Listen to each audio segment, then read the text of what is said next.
Hello, my name is Phil Pereira, and I'm the Emergency Ultrasound Coordinator at the New York Presbyterian Hospital in New York City.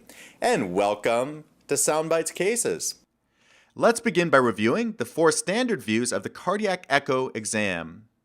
The first view, as shown in probe position A, is the parasternal views, both long and short axis planes, and this is going to be performed directly on the anterior chest wall.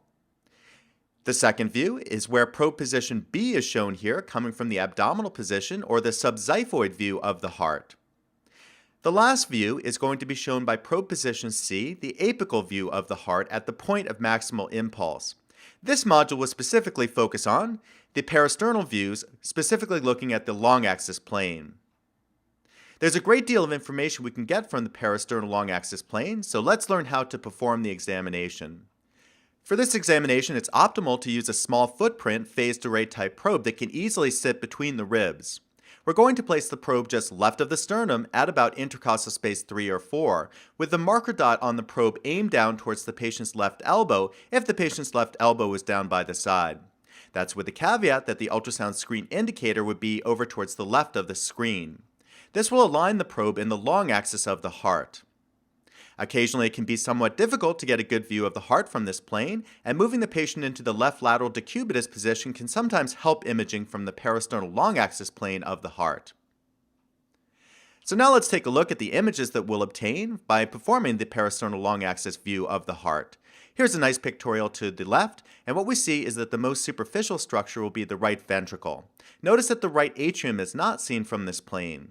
Directly posterior to the right ventricle will be the left ventricle, and to the right of the left ventricle will be seen the left atrium. We can also see the mitral valve in between the left atrium and the left ventricle, and a little bit of the aorta above the left atrium. Let's look at the ultrasound still image here to the right, and again we see the superficial right ventricle. Posterior, we see the left ventricle with its more muscular and hypertrophic walls.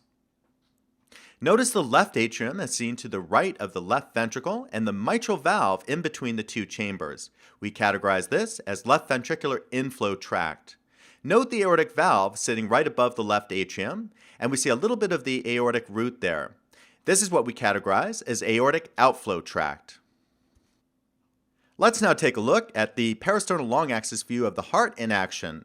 Remember again that the most superficial chamber will be the right ventricle, and the normal dimensions of the right ventricle are that it should be about half the size of the left ventricle. If the right ventricle is the same size of the left ventricle, that could be a sign of RV strain. We see the left ventricle posterior to the right ventricle. Note its hypertrophic walls. This patient actually had long-standing hypertension. Let's look at the percentage change from diastole through systole, and here we see that the walls come in well with each heartbeat, indicating good contractility. We see the left atrium to the right of the left ventricle, and notice the mitral valve flipping up and down in between the left atrium and the left ventricle. We see here good movement of the mitral valve, indicating a good amount of blood flowing between the left atrium and the left ventricle. Now, just above the left atrium and to the right of the left ventricle, we see the aortic valve, and notice there, just to the right of the aortic valve, a little bit of the diamond-shaped aortic root. This will be our left ventricular outflow tract.